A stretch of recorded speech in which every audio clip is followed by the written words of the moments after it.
Once again, thank you for joining us on our webinar this morning, where we're going to be talking about the beautiful island of Madeira and our Live Away program, which is a repeat of our program for this year that's happening next year in February. Just a couple of words here. As I say, first of all, as I say, I am broadcasting from the island of Madeira. In fact, I'm on the terrace of one of the hotels in our program. I'll tell you about that in a few minutes.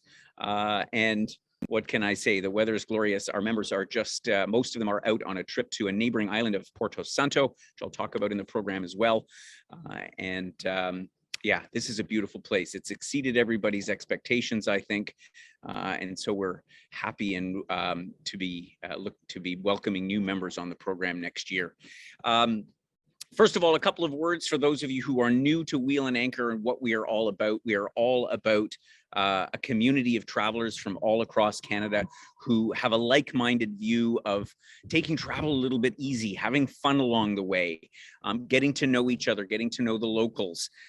So, you know, the word experiential is tossed around a lot in travel, and that's certainly part of it. But for us, a big part of the experience is that connection that we make with other members. And that's what Wheel and Anchor is all about. That was my vision when I started the company a few years back.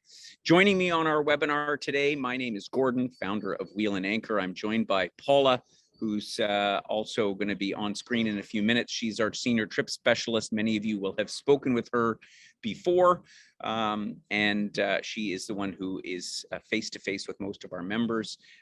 Joel Curry is my co-founder and provides technical support. He makes these wonderful webinars, among other things, and Elsa, of course, is the one who does all the coordination of our tours. Today, we are going to take you as people who've probably heard something about Madeira. Maybe you've heard it from somebody who's on our trip this year, or you've kind of wondered. A lot of people can't even put Madeira on the map. I'm going to help you with that in just a second. And you're curious about doing something a little bit different next winter. And this is a perfect getaway during the winter months. And I'm going to take you on a little digital journey as we look at Madeira. Let me say a few words about our Live Away concept.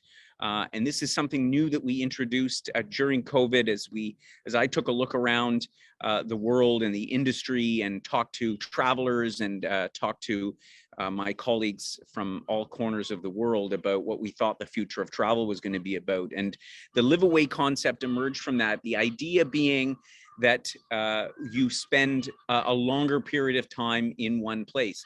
In the case of LiveAways here, a month, although we're offering a flexible option to spend 2 weeks and combine it with a gives us time to just enjoy being here and not necessarily having something scheduled every day. The schedule is flexible. That's another key part of our LiveAways. We let you choose the excursions, the activities that you want to do. We plan a lot of stuff on the fly. Here in Madeira, we found this wonderful cabaret show. We found a jazz quartet that we went and saw that everybody had a great time at. We arranged a ping pong tournament. We've done a whole bunch of fun things that are not necessarily part of the usual program that you find on a tour, and that's what kind of separates us apart. And as I say, the spending more time and doing that with a bunch of friends, a bunch of people that you'll get to know. And I can honestly say from all the people that are on this trip, they have become like a big family in the 4 weeks that we've spent together. And so the other thing with our Live Away, something new that we're going to be introducing this year, is the ability to pair them together. So you could spend a couple of weeks in Madeira or a month in Madeira. We have Live Aways to Cyprus and to Malta that follow this. So you could spend a couple of weeks here or a month here and 2 weeks in Malta or 2 weeks in Cyprus and then Malta. There's different ways to combine it. And I think that is sort of a unique way to spend part of the winter months in this wonderful Mediterranean and South Atlantic climate. Just talking about a few of the things that we've done, I just got a few pictures of you to share. These are pictures literally that have been taken over the last few days, some of the things that we've done.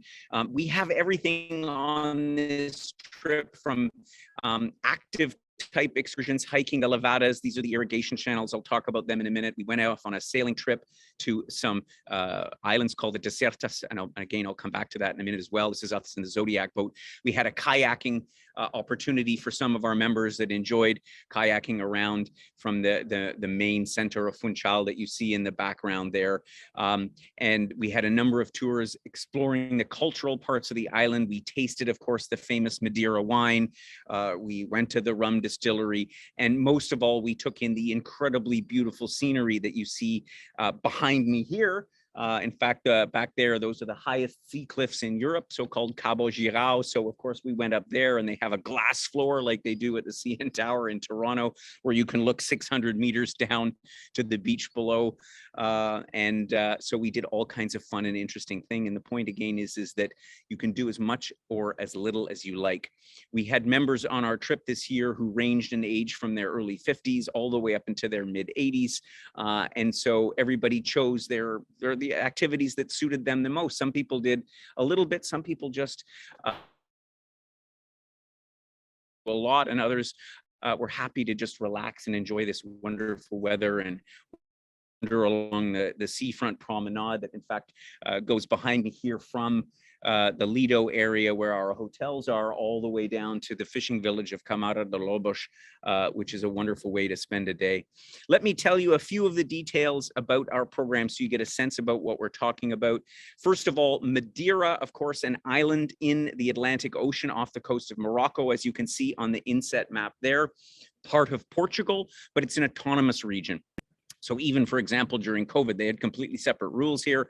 To go to the mainland in Portugal, you need to have a COVID test here because of the very high vaccination rates, for example, over 90%. They dropped everything. So at the moment, they have certainly rules as it relates to wearing a mask in indoor areas and on public transit and so on and so forth. But for the most part, they are very comfortable with the fact that they've reduced all of the restrictions for entering the country. And we found everybody very respectful here, but also, very, how should we say, easygoing about the whole thing. It was very, very refreshing. And I think for those in Canada that have been locked up for the last 2 years, they were pleased to enjoy what that was all about here. The island itself is not that, it's large, but it's not that large. You can drive from here in this capital city of Funchal, which is the largest city.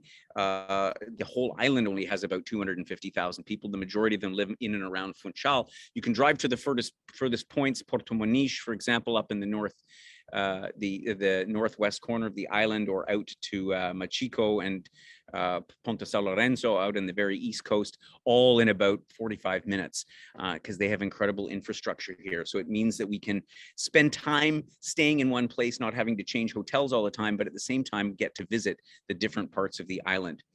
This year, we have 3 different choices of accommodation. The reason being is we wanted to offer something to everybody at different price points, as well as a bit of a different experience. So the first of the 3 hotels is one of the ones we're using this year, called the Terrace Mar. It's what I would call a 3-star superior, or a sort of a 4-star hotel. Very comfy, not a big property. There's only about 50 rooms, has an intimate feel, wonderful staff, and has quite a modern feel to it. Our guests have really enjoyed staying at the Terrace Mar. All of the rooms here, we have studios and 1-bedroom apartments. They all feature a kitchen, which people found super handy, because often when we were out on our excursions, most of them include a lunch. And by the time we went out touring around and had sort of a lunch around 1 o'clock or 2 o'clock in the afternoon, people were like, don't need to eat dinner. I'll just, cook up some soup in the evening. And so it was very handy at the Terrace Mar. Very comfortable, as I say, and centrally located. Pretty much all of our hotels are in the so-called Lido area, which is to the west of downtown Funchal. That's where most of the hotels are. And the benefit here is that there are a myriad of restaurants and cafes and bars and places to eat, and of course this beautiful coastline that you see behind me here. And so this is really the best area to be. And then you can hop on the local bus. We give everybody a bus pass, and you can be in the center of the old town in about 15 minutes, or you can walk in about 20-25 minutes. So all in all, everything is super convenient here. The second hotel, this is the one I'm standing in right now. This is where I'm coming to you from today. This is the so-called Golden Residence, and I'm really pleased to be adding this one to the program this year. This is a lovely 4-star property that is situated on the western part of the so-called Lido area. And well, what can I say? The views speak for themselves. All of the rooms have a lateral sea view, so you're either you're looking out to the sea, either to the east or to the west, but you can see the ocean from pretty much every room on in the property, and every building. There's 3 different buildings here in this complex. Has a terrace like the one I'm standing on now, with a little lounge area. You can get together and have a drink with some friends, or actually, now that the sun is coming out, I'm actually getting a little bit warm. And so this property as well is divided into mostly so-called junior suites and 1-bedroom apartments. These are all rooms that have both a bedroom and then a separate living area. In the case of the 1-bedroom apartments, they're a little bit bigger, around 62 square meters, 650 square feet. So they're quite sizable. They all come with a kitchen. Again, very, very handy. And then our studio rooms here. So again, this is the picture that you see here is one of the apartments. They have very generous sized balconies. You could easily have a small table and have 4 chairs outside if you wanted to. We also have double standard hotel type room studios that are about 35 square meters here at the Golden Residence, and that's really ideal for singles. They don't have a kitchen in them, but nevertheless, if you wanted to be here and enjoy all the facilities of this hotel, that would be the place to be. The hotel has got, here you get a picture of one of the kitchens. They've got a wonderful indoor swimming pool, an outdoor swimming pool, a spa area with a steam room and a sauna and a fitness room. So they've got all the facilities that you would expect from a good, solid 4-star hotel. They've got a restaurant where you have a buffet breakfast every morning. It's really a great property. And as I say, from here, you can go down and you pretty much direct access to the sea. There's a black sand beach just down behind me there. And so, believe it or not, the ocean is, at least for my liking, is quite nice and warm. It's around 21 degrees. So some of us have been swimming, others perhaps not so much. It's all a matter of taste.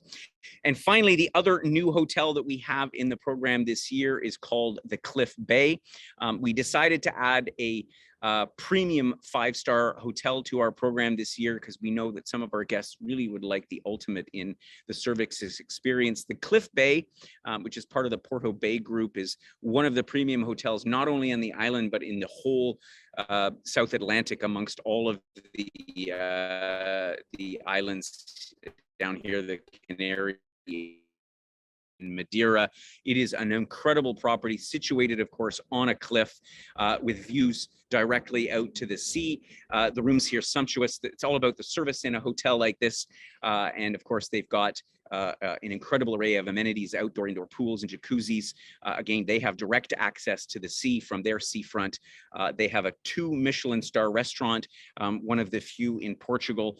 And so if you're looking to have a really premium experience, then the Cliff Bay is definitely the way to go. Let me talk for a minute about what would happen on a typical day in Madeira while we're on this LiveAway. So you're going to get up. We, generally speaking, none of our excursions leave before 9 o'clock in the morning. There's 1 or 2 where, because of scheduling of cable cars and things, not to mention Porto Santo, we have to get up a little bit earlier. But for the most part, we leave between 9 and 10 in the morning. So you'll have a relaxing breakfast in the hotel. And then you'll either head out for a half day or a full day excursion, which will bring you back in the mid to late afternoon. Most of our excursions do have lunch included. And I'll talk about some of those because we generally eat at local restaurants, higher end local restaurants, but not the place where the tourist buses are all pulled up. We drive right past them and we go to some of the nicer restaurants, which makes it, again, a very intimate experience with the local community. If you're not on an excursion, sometimes, again, people just like to relax and even sunbathe in the hotel because it really is I think warmer than most of us expected at this time of the year in February and early March.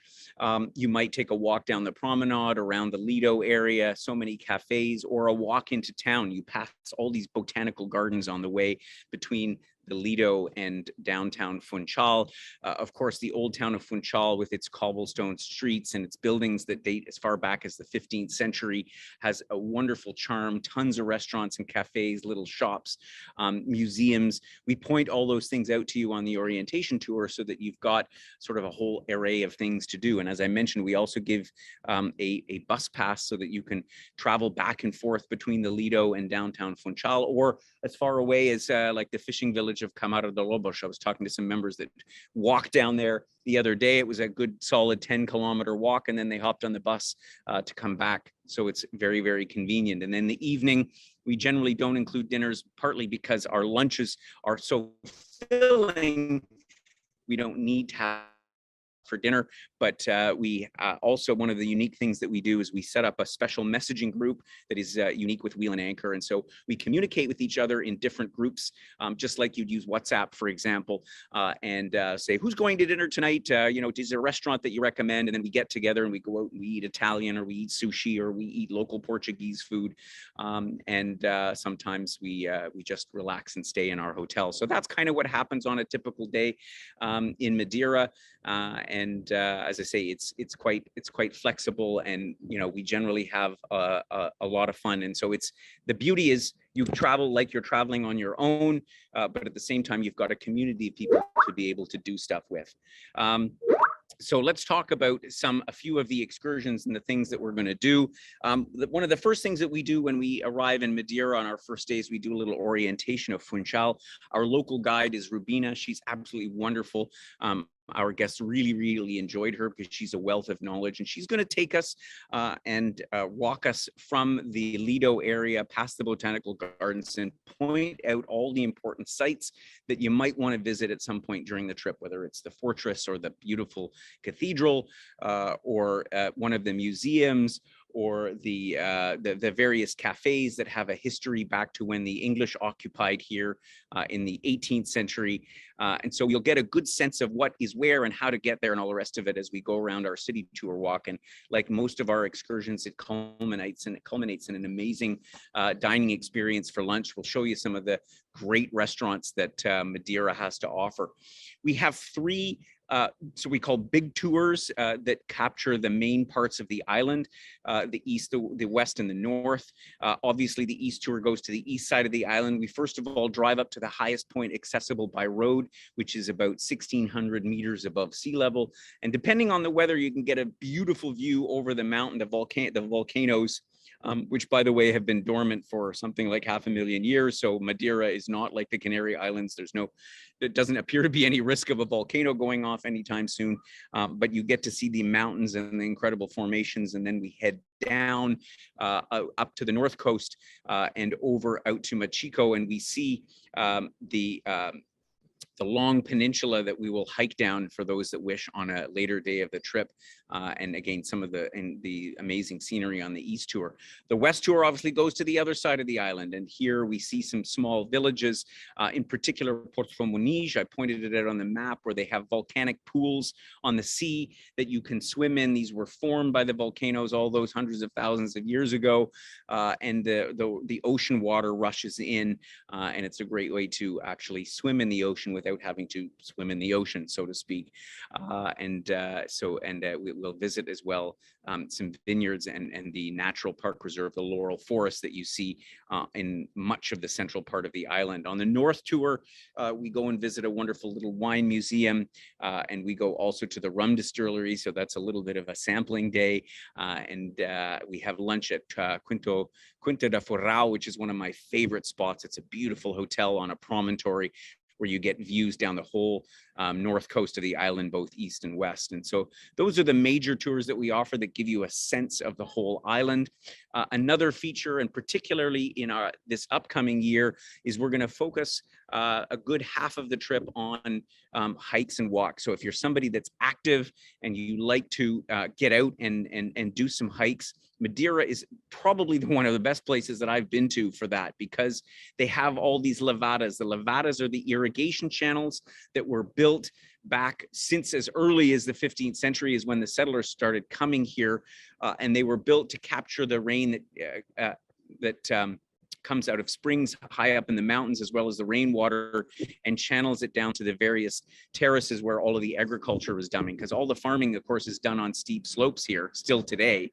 And these levadas mean that you've got pathways alongside that are almost flat. So you can walk for kilometers and kilometers through the mountains on almost perfectly flat terrain. So it's an ideal way to go for a hike without having it be too strenuous. We, of course, are going to offer next year some more challenging hikes. That was a suggestion from our members this year. We can hike, for example, from Pico d'Arero, that's the one I showed you in the picture before, up to the highest peak on the island, Pico Ruivo, at 1,800 meters above sea level.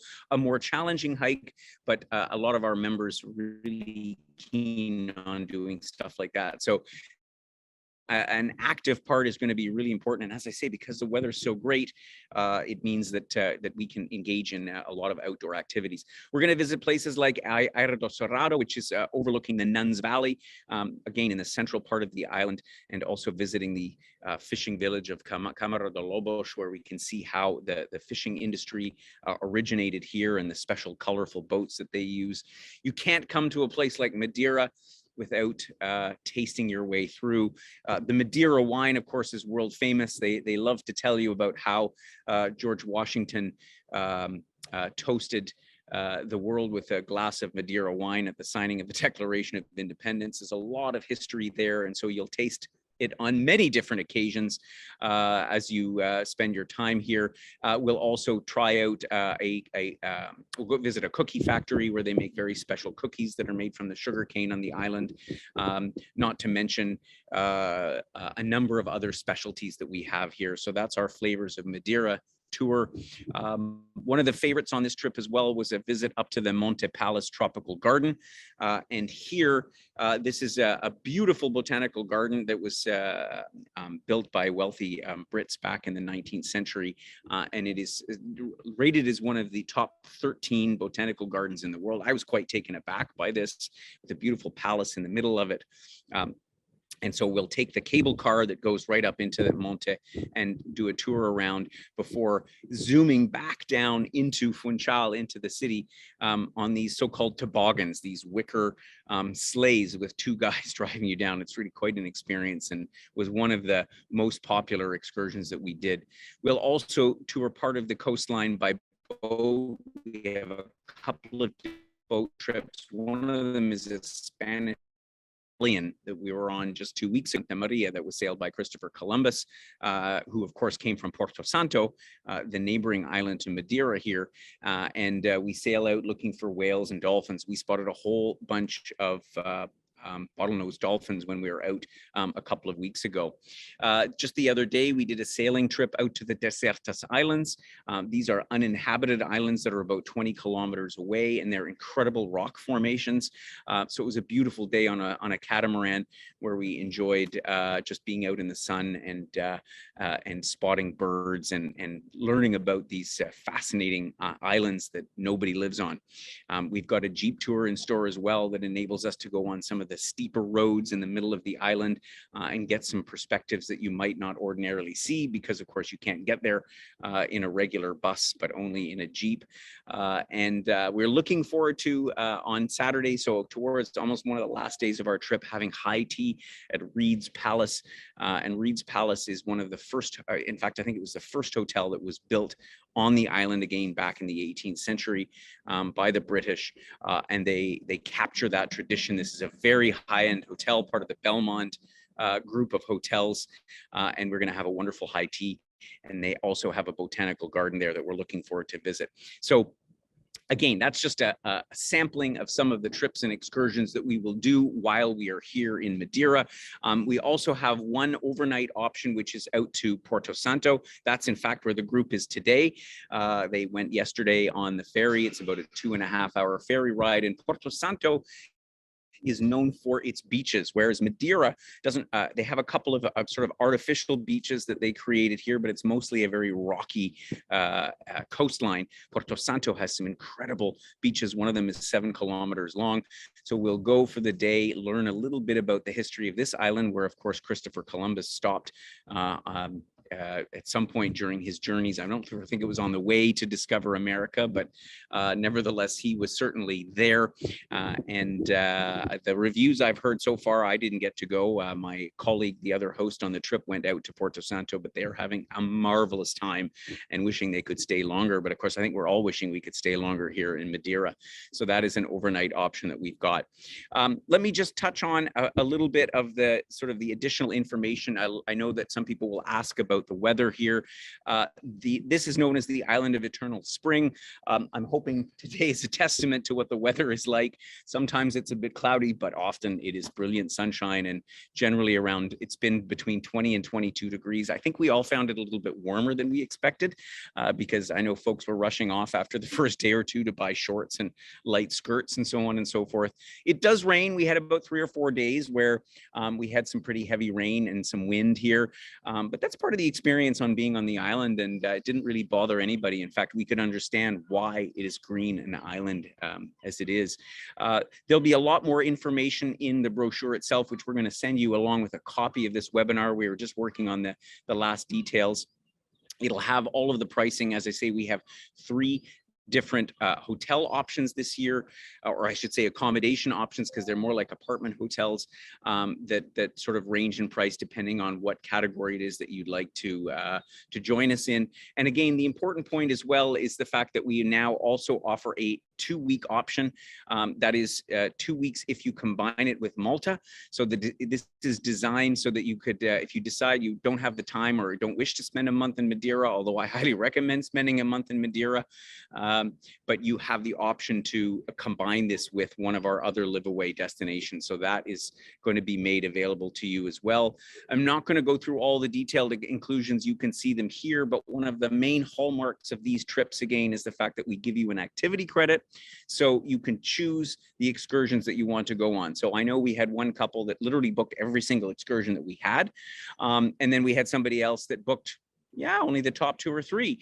And so the point is that you get to choose what it is that you want to participate on, and subject to availability, of course. If you decide while you're here and we still have space on any of them, then you can join us here. And so a number of members did that as well. And about the only thing that we don't include in our trips, of course, is airfare, but we do help you out in arranging that, and travel insurance, which of course in this day and age is absolutely critical.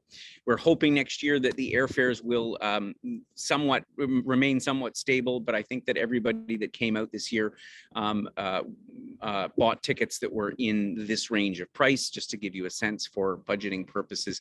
Most people will fly through Toronto via Lisbon to get to Madeira. There's also an option via London on British Airways, or alternatively, there's you can fly through the Azores through Ponta Delgada, and so there's a few different ways to get here. So the trip is not as bad as one thinks. It's no different than traveling to secondary cities in Europe where you have to make a connection anyway. If you sign up for this trip before the end of April, I am pleased that we're going to also offer an early booking bonus this year. That's an additional activity credit of $200. So that will end up covering probably about 3/4 of the tours, with the exception of Porto Santo, which is a bit different. But of all the other trips, that $1,200 goes a long way to covering, again, a good number of the excursions that are available next year. So now it's time to answer any questions that you have. I know I've been talking sort of nonstop for 30 minutes, but I'm hoping I gave you a good insight into what LiveAway on this island is all about. And so Paula will come on in a second and let me know what questions you have. But of course, we're always here to answer your questions. You can email me, you can give us a call to our office, speak to Paula. So please, let's have any questions that I didn't otherwise address. Okay, so I see here a question. Oh, hi, Paula. Sorry, I don't know why my video won't come on. It's blocked from coming on, but you see the question there from Ardell? I do see the question. Yeah. Okay. So how many of the tours are included as part of the, so again, how we do is we do an activity credit. That's the same with all of our LiveAways. That is $1,000 or $1,200 if you book early. Judging based on the list of excursions that we had this year, it covered about 3/4 of them. So I think if you went on all of them, again, with the exception of Porto Santo, which is a bit different because it's an overnighter, but with the exception of that one, I think that if you went on all of them this year, it was about $1,800 Canadian. Some people went on less, in which case, if you don't use up that credit by the end of the trip, we just refund it to you. So it's really up to you.